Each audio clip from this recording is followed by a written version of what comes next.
안녕하세요. 커피앤톡입니다. 오늘도 와주셔서 감사드리고요. 바로 사연 읽어보겠습니다. 안녕하세요. 사연을 종종 듣고 있는 30대 후반 여자입니다. 뜨거운 열기가 식지 않아서 고데기만 했던 시간들이 불과 어제 같은데 이제는 제법 두꺼운 옷들을 꺼내야 하는 계절이 왔네요. 어렸을 때는 겨울이 그렇게 싫었던 것 같아요. 친구들은 눈이 오면 눈싸움도 하고 썰매도 타고 하면서 좋아했지만 저는 난방이 제대로 들어오지 않는 집에 살았던지라 날이 추워지면 너무 힘들었거든요. 초등학교 시절 아빠께서 비부종을 잘못 서는 바람에 가세가 기울었던 적이 있었답니다. 그래서 힘든 유년 시절을 보내야 했죠. 겨울이 다가오면 그 시절 생각이 나서 가슴 한편이 아릿한 기분이 들어요. 그러다 제가 고등학교를 갈 즈음부터 차츰차츰 형편이 안정을 찾아갔었어요. 당연한 생각으로 대학 진학은 꿈도 꾸지 못했어요. 등록금까지 기대할 정도는 아니었거든요. 엄마는 그런 저에게 대학은 보내주겠다고 하셨었답니다. 유선아, 엄마 아빠가 아무리 힘들어도 너 대학까지는 공부시켜줄 수 있어. 엄마, 난 애초부터 공부에 별 뜻이 없어. 학교에서 취업 지원 프로그램이 있다는데 거기서 취업이나 바로 할래. 그러니까 나한테 미안한 생각 가지지 않아도 돼. 형편 때문에 대학을 포기한다는 걸 엄마도 알고 계셨을 거예요. 하지만 대학교까지 가족들에게 부담을 짊어지게 하고 싶지는 않았었죠. 결국 저는 대학은 포기한 채 고등학교를 졸업하자마자 작은 마케팅 회사에 들어가게 되었어요. 경력을 쌓아서 더 큰 회사로 이직하겠다는 포부를 안고 입사했답니다. 월급이 많은 것도 아니고 남들처럼 칼퇴근을 할 수 있는 회사도 아니었지만 열심히 일을 했답니다. 가끔 부모님께 용돈을 드릴 때는 제가 정말 어른이 된 것 같은 생각에 벅차기도 했고요. 엄마가 이거 아까워서 어떻게 쓰겠어. 아휴, 언제 이렇게 큰 건지. 눈물이 다 나네. 에이, 엄마, 내가 더 많이 못 줘서 미안하지. 내년에 이직만 성공하면 더 많이 줄게. 그렇게 한 회사에서만 7년을 열심히 근무한 저는 잠깐의 쉬어가는 시간이 필요했어요. 그동안 너무 앞만 보고 달렸거든요. 쉬는 동안 저는 여행을 다녀왔어요. 남들 타보는 비행기 한 번을 못 타본 게 내내 마음속에 짐처럼 남아있었거든요. 회사를 그만두자마자 비행기에 몸을 싣고 미국으로 향했어요. 더 넓은 땅덩이에서는 어떤 사람들이 살아가고 있는지 참으로 궁금했었거든요. 2주간의 장기 여행이었는데 한식이 너무 그리울 것 같아서 중간에 한인 민박을 예약해뒀답니다. 그때가 비수기라서 예약한 사람들이 많지 않았는데 덕분에 넓은 민박집을 편하게 사용할 수 있었죠. 아침을 먹고 막 나가려는데 한 남자가 저에게 말을 거는 거예요. 저 혹시 괜찮으시면 오늘 저랑 같이 구경 다니실래요? 아까 아침 드실 때 보니까 오늘 박물관 가려고 하시는 것 같아 보여서요. 저도 오늘 거기 가려고 하거든요. 조식 먹을 때마다 눈인사를 살짝 주고받은 사람이었는데 저에게 말을 걸더니 동행을 하자는 거예요. 안 그래도 계속 혼자 다니느라 적적했었는데 잘 됐다 싶었어요. 미국에 온 뒤로 사진 하나 제대로 남기지 못하고 있었거든요. 그래서 그날은 하루 종일 남자와 다니면서 이런저런 이야기도 나누고 서로 사진도 찍어주고 정말 재미있게 보냈어요. 즐거웠던 하루는 뒤로 한 채 다음날 저는 다른 지역으로 이동을 해야 했어요. 아침에 늦잠을 자는 바람에 황급하게 짐을 챙겨서 아침도 거른 채 체크아웃을 했죠. 연락처라도 주고받고 싶었는데 경황이 없어서 그러지를 못했답니다. 여행 이후 저는 다시 취업 준비로 바쁜 나날들을 보내게 되었어요. 그러다 몇 년 전 함께 일하던 선배로부터 이직 제안을 받게 되었어요. 저에게는 너무 기회였어요. 선배, 정말요? 선배한테 연락 올 거라고는 진짜 생각지도 못했어요. 저야 너무 감사하죠. 우리가 이제 막 시작하는 회사라 지인들 추천으로 많이들 들어오고 있거든. 근데 난 아무리 생각해도 유선이 너 말고는 생각이 안 나더라고. 너무 감사한 제안이었어요. 결국 얼마 있다가 선배네 회사로 들어가게 되었고 이전 회사보다 높은 연봉을 책정받게 되었죠. 정말 날듯이 기뻤어요. 그런데 그 회사에서 생각지도 못한 의외의 인물을 만나게 되었답니다. 그건 바로 여행에서 만났던 그 남자였어요. 세상에, 여기서 다시 만나네요? 저희는 너무 의외의 장소에서 다시 만나게 되었어요. 그렇게 신기할 수가 없었다니까요. 남자는 그 회사의 초창기 설립 멤버였는데 이렇게 다시 우연히 만날 줄은 꿈에도 몰랐네요. 평범하지 않은 인연으로 다시 만난 만큼 저희는 서로에게 특별한 감정을 느끼게 되었어요. 결국 얼마 지나지 않아서 연인으로 발전을 하게 되었고 그렇게 5년간 연애를 이어갔답니다. 사내에서도 모두 아는 커플이었어요. 남자친구와 저는 이렇게나 긴 시간을 함께하면서 서로에게 많은 의지를 하게 되었어요. 그와 미래를 함께하지 않을 이유가 없었죠. 그로 인해 저희는 결혼 이야기가 오가게 되었답니다. 먼저 남자친구의 집으로 인사를 드리러 가게 되었어요. 남자친구의 부모님은 그전에도 명절이나 생신 때면 종종 뵈었었던 적이 있었기 때문에 어색하진 않았던 것 같아요. 저희의 결혼 소식을 기다리셨던 것인지 오히려 저를 반겨주시는 분위기였어요. 아이, 그래. 두 사람 언제쯤 결혼하려나 하는 생각을 하고 있었는데 그래도 시기를 딱 맞춰서 잘 왔네. 저희가 은혁이보다 먼저 했어야 했는데 좀 늦었죠? 죄송해요, 엄마 아빠. 아이고, 요즘 같은 세상에 누가 먼저 하든지 뭐가 그렇게 중요하다니. 괜찮아. 니들 이렇게 결혼하게 돼서 얼마나 좋은 일인지 모르겠다. 그동안 오며 가며 저를 봐왔던 시간들이 있으시니 반대하지는 않을 거라는 걸 알고 있었지만 그래도 이렇게 저를 좋게 봐주시니 너무 감사할 따름이었어요. 저희 집에서도 남자친구를 반겨주시는 건 마찬가지였답니다. 이렇게 수월하게 결혼 준비를 하게 되니 얼마나 다행인지 몰랐어요. 상견례까지 후루룩 마치고 본격적으로 결혼 준비를 진행하고 있었어요. 다행히도 가장 큰 걱정거리였던 신혼집은 남자친구가 해오기로 해서 준비가 비교적 수월했답니다. 결혼 준비는 하나부터 열까지 결정해야 하는 일들의 연속이었는데 뭐 하나 쉽지가 않았어요. 처음 해보는 일이라 버벅거리고 속도가 더뎠지만 제 방식대로 차근차근 준비해 나가고 있었어요. 거의 대부분의 준비를 마치고 이제 디데이를 기다리고 있었던 때였어요. 예비 시어머님께서 제게 전화를 하신 겁니다. 어머님, 어쩐 일로 이 시간에 전화를 다 주셨어요? 이번 주 주말에 은우랑 같이 밥 먹으러 올래? 너희들이랑 같이 먹으려고 전복을 좀 샀거든. 너무 좋죠. 그럼 이번 주 주말에 갈게요. 제게 주말에 밥 먹으러 오라는 말씀을 하시더라고요. 아직 결혼하기 전인데도 벌써부터 가족이라고 좋은 거를 챙겨주시는구나 하는 생각에 내심 기분이 좋기도 했답니다.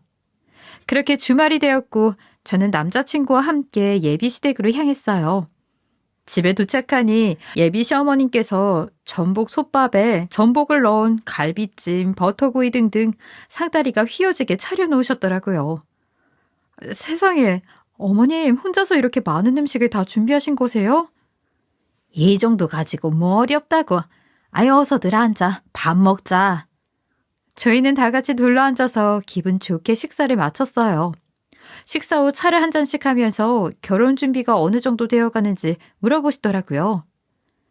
그래. 너희들 결혼 준비는 잘 되어가고 있고? 네, 어머님. 저희 지난주에 거의 대부분 마쳤고요. 이제 내일 모레면 청첩장 나올 거예요. 그런데 그 이후 예비 시어머님께서 되게 황당한 말을 하시는 거예요. 다른 집 애들 결혼하는 거 보니 뭐 하나 쉬운 게 없더라고. 그나저나 내가 곰곰이 생각을 해봤는데 아무래도 우리 집이 전통과 가풍이 있는 집안이다 보니까 예단을 받아야겠더구나. 그리고 우리 아들이 집을 해가는데 아무것도 받지 않고 하는 건 좀 아닌 것 같고. 갑작스런 예단 이야기에 저는 너무 황당하고 어이가 없었어요. 결혼 허락 인사를 드리러 갔을 때도 상견례 때도 예단과 예물은 생략한다고 이야기를 마친 상태였던지라 황당했답니다. 그리고 남자친구가 집을 해오긴 했지만 그 집은 남자친구가 대출을 받은 거였고 대출금은 어느 정도 저랑 같이 갚아야 되는 사정이었어요. 네? 어머님 분명히 지난번에 예단이랑 예물은 생략하기로 했다고 말씀드렸었는데 갑자기 이러시면 저희도 입장이 곤란해져서요. 그래, 내가 그때는 그렇게 말을 했었다만, 생각해보니 작은애도 결혼할 때 예단을 다 해야 하는데 큰애인 너만 안 해오면 작은애 입장에서는 그것도 썩 내키지 않을 것 같구나. 우리는 사돈댁 형편 생각해서 생략을 하려고 했는데 아무리 그래도 이건 좀 아닌 것 같아서 결혼 전에 확실하게 할 건 해야 하지 않겠니? 저는 뭐라 말을 해야 할지 모르겠어서 말문이 막혀버리더라고요. 하지만 일단 물어는 보았어요. 어머님, 그럼 예단은 어떤 걸 원하시는 거예요? 우리도 뭐 과하게 욕심내서 많은 걸 바라는 건 아니고 딱 작은애 해온 만큼 해오면 서로 뒤탈 없이 좋을 것 같구나. 그러더니 제 형편에서는 꿈도 꾸지 못할 외제차를 한 대 해달라고 말씀하시는 겁니다. 장 보러 다니려면 그래도 그 정도 차 한 대는 있어야 한다는 말을 덧붙이시면서요. 그 차는 가격이 좋기 7천만 원에서 8천만 원을 호가하는 제품이었는데 입이 떡 벌어졌죠. 남자친구 또한 이 말을 듣더니 놀라서 자기 엄마를 말렸어요. 에? 엄마, 아무리 그래도 그렇지. 그 큰 돈이 어디 있겠어요. 그건 좀 무리가 있어요. 너는 가만히 있어. 우리가 지금은 이렇게 살아도 너도 알다시피 전통이 있는 집이잖니. 엄마가 괜히 이러는 게 아니야. 듣고 있던 저도 한마디 보탰어요. 어머님, 근데 제가 지금 당장 1, 2천만 원도 아니고 그 정도 큰 금액을 마련하는 건 어려울 것 같아요. 그러니? 그럼 우리도 이 결혼 다시 한번 생각해보는 걸로 하자꾸나. 어쩔 수 없지 뭐. 갑자기 제게 이 결혼을 다시 생각해보자는 말씀을 하시는 거예요. 이미 청첩장이 찍혀지고 있는 마당에 정말 황당했어요. 기분 좋게 밥 잘 먹고 체할 뻔했지 뭐예요. 생각보다 완강하게 예단을 요구하시는 모습에 더 이야기해봤자 도돌이표일 뿐이겠구나 하는 생각에 저희는 일단 자리를 떴어요. 그런데 며칠 후 남자친구로부터 너무 충격적인 말을 전해 들었어요. 정말 어떻게 해야 좋을지 모르겠네. 엄마가 예단해오지 않으면 예약해놓은 식장이며 뭐며 전부 다 취소하시라고 난리 성화이셔. 정말 갑자기 왜 그런지 모르겠네. 저는 남자친구의 말에 너무 놀라서 뒷목을 잡았어요. 아니, 갑작스럽게 예단 타령을 하면서 이렇게 차질을 빚을 거라고는 전혀 예상하지 못하고 있었거든요. 저는 다시 어머님을 찾아뵙고 진지하게 말씀을 드렸어요. 어머님, 결혼 물으라고 하신 거 전해 들었어요. 그래서 이렇게 찾아뵙게 됐어요. 그런데 제가 결혼 준비하느라 대출을 전부 끌어와서 추가적으로 그렇게 큰 돈을 마련하는 건 너무 어려워서요. 대신에 백화점에서 명품 가방 하나 선물해드리고 싶은데 그걸로는 부족할까요? 지금 결혼식 취소하면 손해가 장난 아니에요. 아가. 예단 이야기를 내가 괜히 한 것 같아 보였니? 우리가 그 정도를 받을만 하니까 달라고 한 게야. 지난번에 상견례 때 보니까 니들 집이 그렇게 여유 있어 보이지 않길래 생략을 하려고 했다만 그래도 가풍이라는 게 있는데 사람들이 그건 좀 아니라고 하더구나. 아무쪼록 가방 하나 받고 끝낼 일이었으면 이러지도 않았어. 결혼 전에 확실하게 할 건 하고 가자. 알겠니? 어머님의 말씀에 눈앞이 아득해지는 기분이었어요.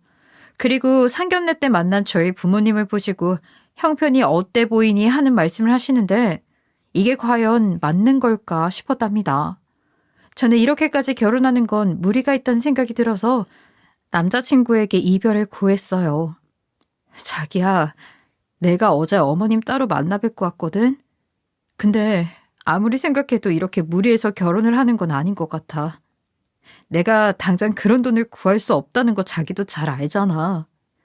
고민 끝에 파혼을 하기로 했지만 남자친구는 받아들이지 못하더라고요. 상황이 당황스러운 건 그도 마찬가지였을 겁니다. 엄마가 그래서 마음이 안 좋은 건 알고 있는데 그래도 갑자기 이러면 나는 어떡해. 남자친구는 울며불며 매달리더라고요. 일단은 머릿속이 너무 복잡해서 생각할 시간을 갖기로 했어요. 그리고 2주의 시간이 지났어요. 그 사이 저는 믿을 수 없는 사실을 알게 되었어요. 글쎄 뱃속에 아이가 생겨버린 겁니다. 그날이 왔는데도 하지 않아서 정말 혹시나 하는 마음에 병원에 가보았는데 아기집이 보인다는 거예요. 가슴이 철렁 내려앉았어요. 남자친구에게 헤어지자고 한 마당에 이 말을 어떻게 꺼내야 할지 막막한 심정이었답니다.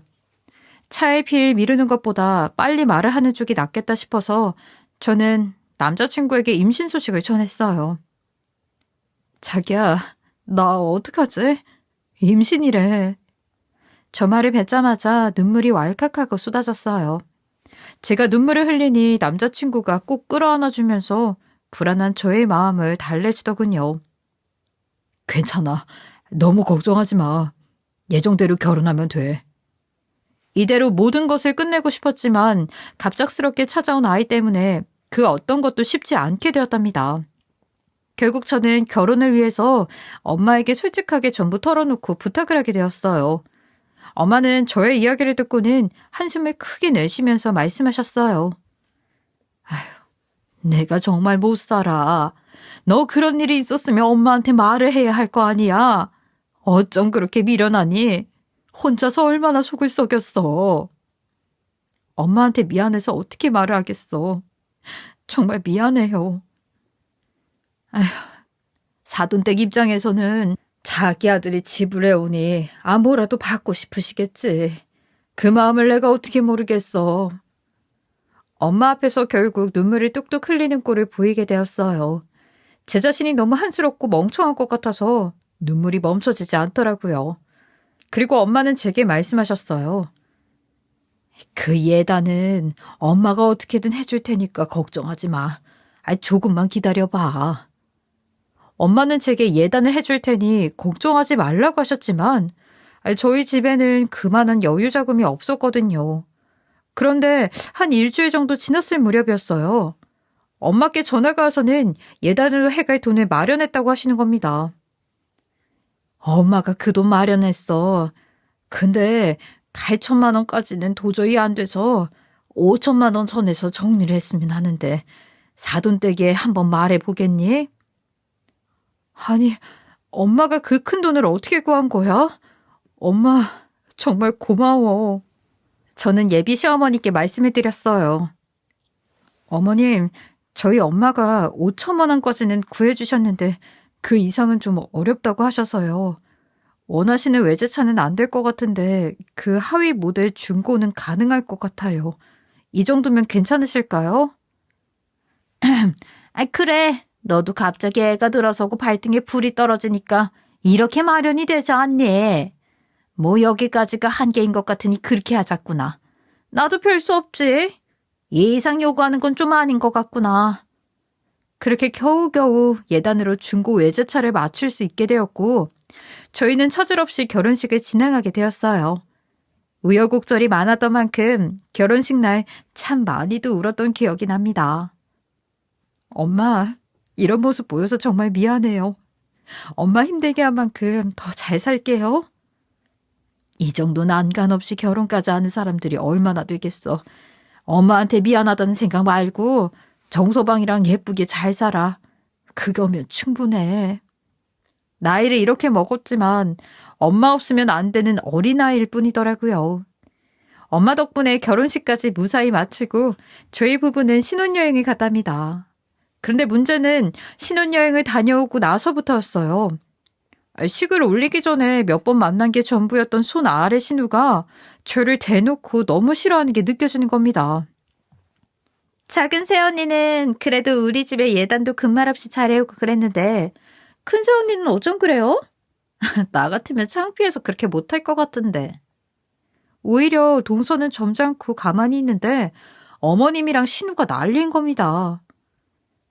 아가씨, 저희 결혼 전에 이미 전부 얘기 끝난 부분이에요. 그러니까 큰오빠는 결혼할 거면 미리 집안을 잘 살폈어야 했는데 너무 아무랑 결혼한 거 아니야? 그게 애가 갑자기 들어서는 바람에 이도 저도 못하게 됐지 뭐. 됐다 얘. 두 사람은 임신한 제 앞에서 못하는 말이 없는 거예요. 남편 하나 보고 결혼을 했지만 역시나 쉬운 길은 아니겠다 싶었어요. 제가 시댁에서 부당한 일을 겪으면 속상한 마음에 남편에게 털어놓곤 했어요. 남편이 어머님께 전화해서 한마디 하는 날엔 아주 저를 더 못 잡아먹어서 안달이었어요. 너는 그걸 또 네 남편한테 가서 쪼르르 다 얘기를 했다니? 아이, 너도 참 속 없다. 그러니까 말이야. 아니, 시어머니가 한마디 하는 걸 가지고 이래가지고 무슨 말을 무서워서 하겠어? 번번이 이런 식이니 저는 아이를 낳을 때까지는 최대한 시댁 식구들과는 마주치지 말아야겠다고 생각했어요. 그나마 저와 말이 잘 통했던 동서랑은 종종 연락을 하면서 지냈어요. 동서는 작년에 출산을 했어서 그런지 임신한 제 마음을 너무 잘 알아주었어요. 또한 저랑 동갑이라 말이 잘 통하기도 했고요. 형님, 점점 배가 많이 나와서 힘드시겠어요. 별일 없으시죠? 응, 동서, 아직은 나도 괜찮아. 지금이 한참 힘들 때죠. 참, 형님, 어머님 하시는 말씀은 마음에 담아두지 마세요. 괜히 그러시는 거니까요.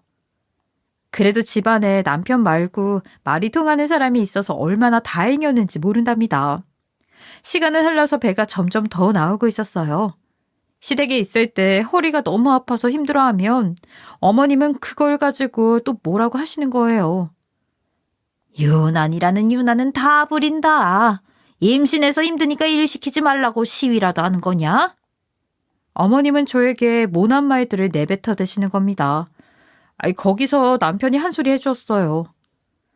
아휴, 엄마는 무슨 생각으로 애한테 그런 말 하는 거야? 엄마도 임신해봤으면서 어쩜 그래요? 뭐? 참나. 내가 시애미로서 말 한마디 못하겠니? 내가 무서워서 무슨 말을 못해. 나 때는 어디 시어머니 앞에서 아픈 내색을 하겠어? 친정집은 멀리 있던지라 엄마를 보고 싶어도 자주 볼 수가 없어서 마음속의 서러움이 더욱 붙받치더라고요. 뱃속에 아이는 자라고 있고 결혼한 지 몇 달 지나지도 않았는데 뭐 이혼이라도 해야 하는 건 아닌가 싶었어요. 동서는 집도 잘 살고 예단도 척척해와서 그런지 저와 비교를 그렇게 하는 거예요. 그래도 동서는 워낙 사람이 유난스럽지도 않고 조용조용한 편이라 동서를 미워할 수도 없었어요. 오히려 저한테 친정에서 맛있는 걸 잔뜩 주셨다고 하면서 저에게 받은 걸 나눠주는 사람이었죠. 시댁이랑 자꾸 부딪혀봤자 저만 힘들어지니 웬만하면 마주치지 않으려고 노력하면서 지냈어요. 이런 이야기를 친구들에게 털어놓기도 참 민망하더라고요. 다들 잘 지내는 모습만 보여주려고 하는 것도 있긴 하겠지만 그래도 친구들은 결혼해서 시댁에 대우받고 지내는데 저만 구박받는다고 말을 하는 게 창피하더라고요. 그래도 답답한 마음을 속풀이하고 싶어서 평소 저와 친하게 지내는 사촌 언니에게 종종 속내를 풀면서 지냈어요. 언니는 맞장구를 치면서 제 편을 들어주었어요. 어머, 니네 시어머니 진짜 이상하다. 요즘 같은 시대에 그런 사람이 아직도 있어? 환장해 정말. 언니, 진짜 우리 시어머니 이상하지. 나도 이런 거는 드라마에서나 봤지 현실에도 있는 줄은 정말 몰랐다니까. 그냥 최대한 안 만나고 살려고 노력하는 중이야. 그래, 잘 생각했어. 그게 최선이야. 언니 친구 중에도 그런 애가 하나 있어. 그래도 언니한테 털어놓으니까 조금 살 것 같다. 그런데 얼마 있다가 친정엄마한테 연락이 온 겁니다. 엄마, 어쩐 일로 전화를 다 했어? 너 요즘 시댁에서 그러고 지낸다면서? 왜 근데 엄마한테 말을 안 한 거야? 사촌 언니가 좋아한 이야기를 이모한테 말을 한 건지 엄마가 제 시집살이 이야기를 알고 계시는 거예요. 엄마, 그게 엄마한테 내가 어떻게 그런 말을 하겠어. 미안해. 배는 점점 나오고 있을 텐데 소갈이 하고 있을 거 생각하니까 엄마가 마음이 아린다 하려. 너 앞으로 힘든 일 있으면 엄마한테 무조건 연락해. 여차하면 엄마가 너 있는 대로 갈 테니까. 알겠지? 엄마의 든든한 한마디에 또 한 번 눈물이 왈칵하고 쏟아졌어요. 그리고 그 다음 주에 일이 터져버리고 말았어요. 그때도 요즘처럼 김장철이었는데요. 지금도 그때를 생각하면 너무 어이가 없어서 기가 막히고 코가 막힌답니다. 어머님께서 전화를 하시더니 김장을 하러 주말에 전부 모이라고 하시는 거예요. 이번 주말에 김장할 예정이니까 늦지 말고 와라. 네가 이 집의 맏며느리인 건 알고 있지? 임신 중이라고 빼주는 건 없으니까 그렇게 알고 있고. 네, 어머님. 늦지 않게 가도록 할게요. 그리고 김장날 당일 시댁에 가니 생전 처음 보는 광경이 눈앞에 펼쳐져 있는 겁니다. 어머님, 이걸 전부 다 하는 거예요? 뭐 이 정도 가지고 놀라고 그래? 나도 이 정도는 혼자서 다 하고 그랬어. 많이 담아서 사돈댁에도 좀 보내드리고 해야지. 눈앞에 펼쳐져 있는 광경은 자그마치 500포기의 배추였어요. 배추밭을 통째로 가져온 것 같은 비주얼이었죠. 임신한 몸으로 앉았다 일어나는 것도 버거운데 500포기의 김장을 하라는 겁니다. 그런데 이상하게 동서는 보이지 않는 거예요. 어머님, 근데 동서는요? 시간이 지났는데도 아직 안 온 것 같아서요. 뭘 이거 가지고 동서를 찾아. 네 동서는 애가 아파서 지금 병원 데려갔다고 하더만. 뭘 그렇게 주저하고 있어? 얼른 빨리빨리 시작할 것이지. 동서는 오지 못한다면서 저에게 고무장갑을 던져주는 겁니다. 해 떨어지기 전에 빨리 해야 한다면서요. 소금에 절여지지도 않은 배추들을 보고 있으니 벌써 허리가 끊어지는 것 같은 기분이었어요. 그런데 어머님의 비아냥은 거기서 끝나지 않았어요. 푼돈 가지고 우리 집에 시집 왔으면 몸으로라도 때워야 할 거 아니냐. 어디 중고차 한 대 가지고 덕막 높은 집에 들어가겠니? 엄마 말이 맞아요, 새언니. 그리고 원래 이런 건 맏며느리가 알아서 하는 거라던데. 저는 거기서 너무 화가 나고 뚜껑이 열리는 거예요. 결국 참다 저도 한마디 했어요. 어머님, 암만 그래도 그렇지 500포기를 임신한 몸으로 어떻게 다 하겠어요? 이거 진짜 너무하신 거 아니세요? 그랬더니 신우가 옆에서 더 난리인 겁니다. 아니, 언니는 어디 시어머니 앞에서 큰 소리예요. 못 빼어먹고 집안이 아무리 거지 같아도 그렇지. 이건 좀 아니지. 엄마 너무 놀랐겠다. 괜찮아? 제가 뭘 얼마나 큰 소리를 했다고 아주 자기가 더 난리 부를 셈인 겁니다.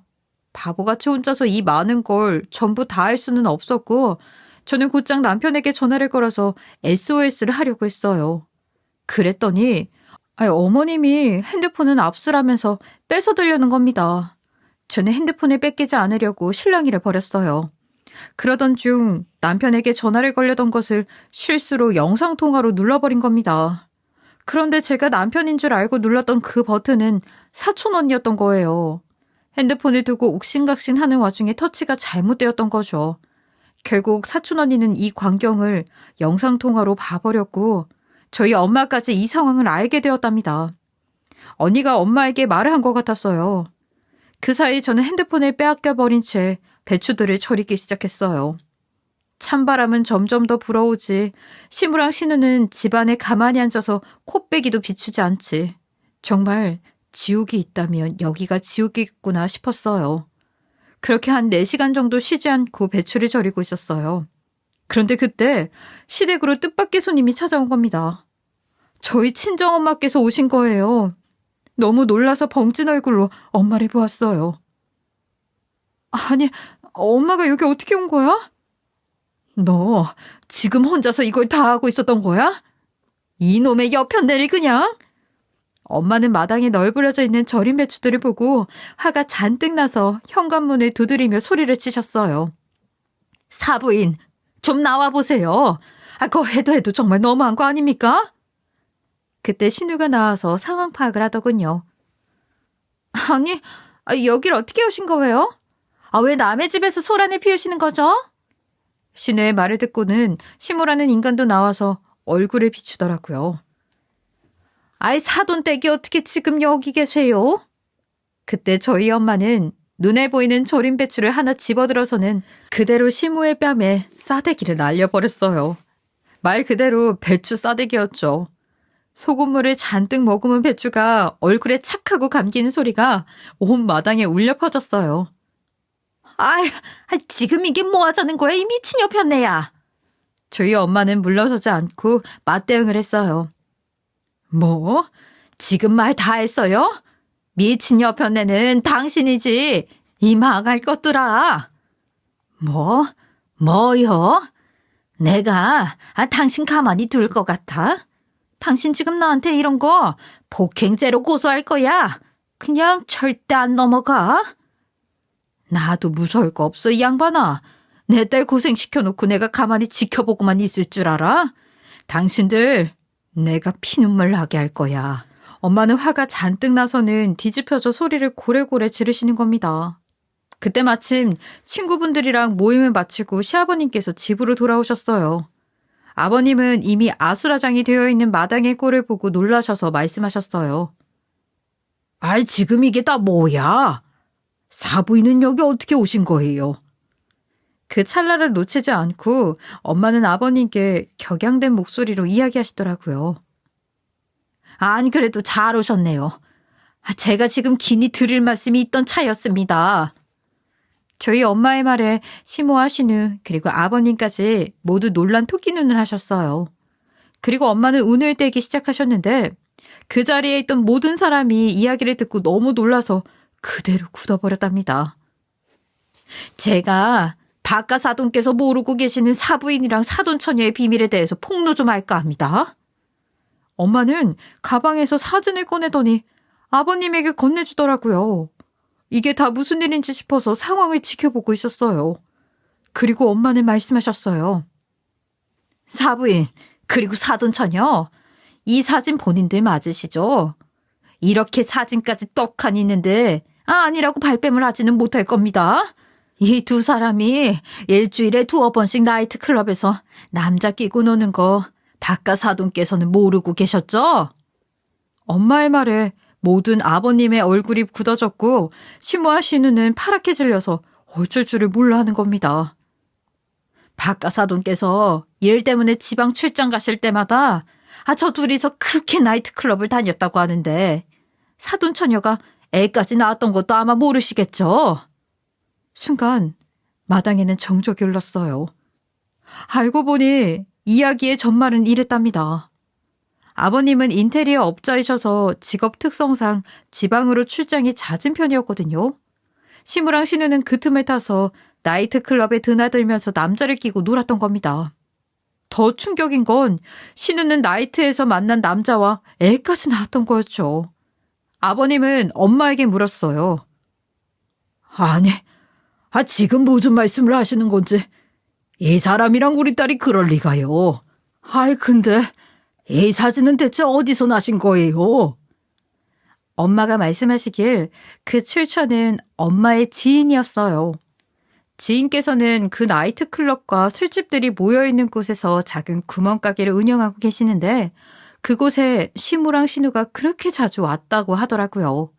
그리고 두 사람은 손에 꼽을 만큼 진상이라서 기억을 할 수밖에 없었다고 하는 겁니다.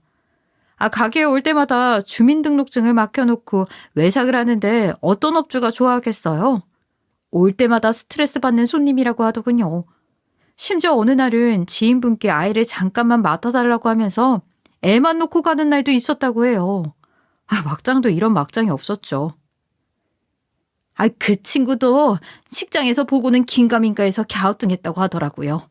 나중에 사부인이랑 사돈처녀가 그 진상이란 걸 알게 되고 나서도 저한테 말을 못하고 있다가 얼마 전에 알려줬어요.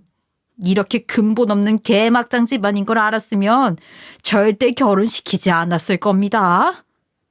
엄마는 나중에야 이 사실들을 알게 되셨고 이미 결혼을 한 마당에 물을 수도 없는 노릇이니 나중에 써먹을 일이 있으면 쓰려고 증거사진을 받아두는 철두철미함을 보이셨죠. 사진 속에는 시무가 외상할 때 쓰는 민증과 CCTV 캡처 화면이 있었어요. 심지어는 외간 남자와 팔짱을 나란히 끼고 구멍가게로 들어가는 모습도 있었죠. 모든 사실이 탄로가 나자 시무랑 신우는 벌벌 떨면서 무릎을 털썩 꿇더라고요. 여보, 정말 미안해요. 내가 그러려고 그런 게 아니라. 아빠, 그게 정말 죄송해요. 잘못했어요, 아빠. 심지어 신우는 눈물을 뚝뚝 흘리면서 잘못했다고 빌었답니다. 듣고 싶지 않아. 당신 정말 미친 거야? 어떻게 딸이랑 둘이서 그럴 수가 있는 건데.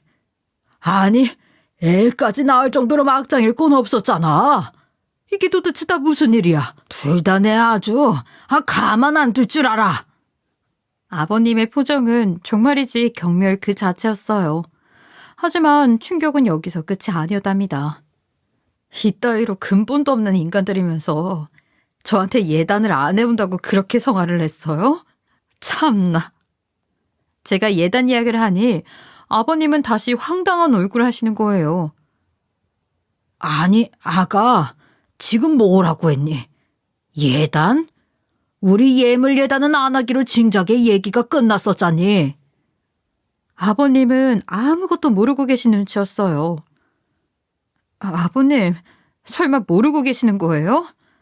어머님이 갑자기 가풍이니 전통이니 운운하시면서 저한테 예단을 해오지 않으면 이 결혼을 무르겠다고 으름장을 놓으시는 바람에 저희가 5천만 원짜리 중고 외제차를 해왔잖아요. 그것도 원래 8천만 원짜리를 원하셨는데 싼 값에 해왔다고 얼마나 무시를 하셨는데요. 제 이야기를 듣고 아버님은 목덜미를 잡으시면서 어머님을 채근하셨어요.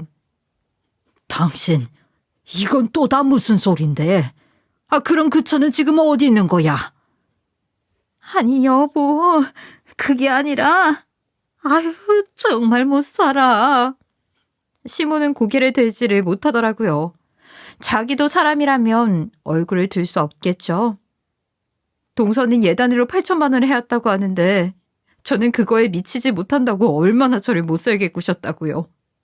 지금 이 김장도 혼자 갈무리를 하고 있었어요. 아버님은 다시 눈이 동그래져서 말씀하셨어요. 아이, 뭐? 작은 애한테도 예단을 받았어? 아가, 나는 네가 말해주기 전까지 전혀 몰랐다. 난 예단 이야기는 아예 금시초문이야. 알고 보니 시모는 저와 동서에게 예단을 받아서 그 제비놈들에게 외제차를 선물해줬던 겁니다. 아버님은 당연히 이 사실을 까맣게 모르고 계셨고요. 아버님의 배신감에 가득 찬 그 얼굴은 절망에 가까웠어요. 저희가 이렇게 이야기하는 동안 남편과 서방님 내외까지 시댁에 와서 모든 전말을 들어버렸어요. 집안은 말 그대로 풍비박산이 났답니다. 동서 또한 자신의 예단이 그렇게 사용되었다는 걸 알아버렸으니 얼마나 충격이겠어요. 하지만 누구보다 충격에 휩싸인 건 아무래도 아버님이셨어요. 아버님은 정말 성실하고 우직한 분이시거든요. 살면서 지인에게 한 번 사기당해서 집안이 휘청거린 적이 있긴 하지만 가족을 위해 군말 없이 희생을 해오신 분이었어요. 철석같이 믿었던 딸과 아내의 배신에 아버님의 삶은 힘없이 무너져 내리고 있었어요. 결국 아버님은 배신감을 견디지 못하시고 이혼을 하시게 되었어요. 시모와 신우는 본인들이 지은 죄와 증거들이 명확하게 있는 상황이니 빼도 박도 할 수 없게 집에서 내쫓겨난 꼴이 되어버렸죠. 두 아들들도 자기 엄마와 동생에 대한 배신감에 외면을 해버리더군요. 뒤에서 남모르게 그런 파렴치한 짓을 하고 있을 거라고 누가 상상이나 했겠어요? 아버님은 한동안 충격에서 벗어나지 못하셨지만 아들들의 지극정성 어린 보살핌으로 서서히 이전의 삶을 되찾으실 수 있으셨어요. 후에 태어난 저희 아이가 아버님의 회복제 역할을 톡톡히 해냈죠. 임신했을 당시에는 너무 갑작스럽게 찾아왔다고 원망 어린 생각을 하기도 했었지만 이제는 제 딸아이 없는 인생은 상상하기도 어렵네요. 땡전 한 푼 없이 집에서 나와버린 시모와 신우 또한 눈앞이 깜깜하기는 마찬가지였을 겁니다. 두 사람은 급한 대로 반자에 들어가서 먹고 사는 것이 급하니 설거지 알바 같은 것을 하면서 간간히 지낸다고 들었던 게 마지막 소식이에요. 이렇게나 큰일을 겪었으니 지금쯤은 정신을 차리고 살아야 할 텐데 그럴 수 있는 인간들일지 모르겠네요. 우리 아이도 벌써 3살이 되었고 저는 다시 사회로 나갈 준비를 하고 있어요. 그 인간 같지도 않은 인간들을 살면서 행여라도 다시 마주치지 않았으면 좋겠네요. 많이 추워지고 있는 요즘인데 건강 잘 챙기시고 저의 이야기가 모든 며느리들에게 힘이 되었으면 하는 바람입니다. 감사합니다. 지금까지 커피앤톡이었습니다. 오늘도 끝까지 함께 해주셔서 감사하고요. 다음 영상으로 또 찾아뵙겠습니다.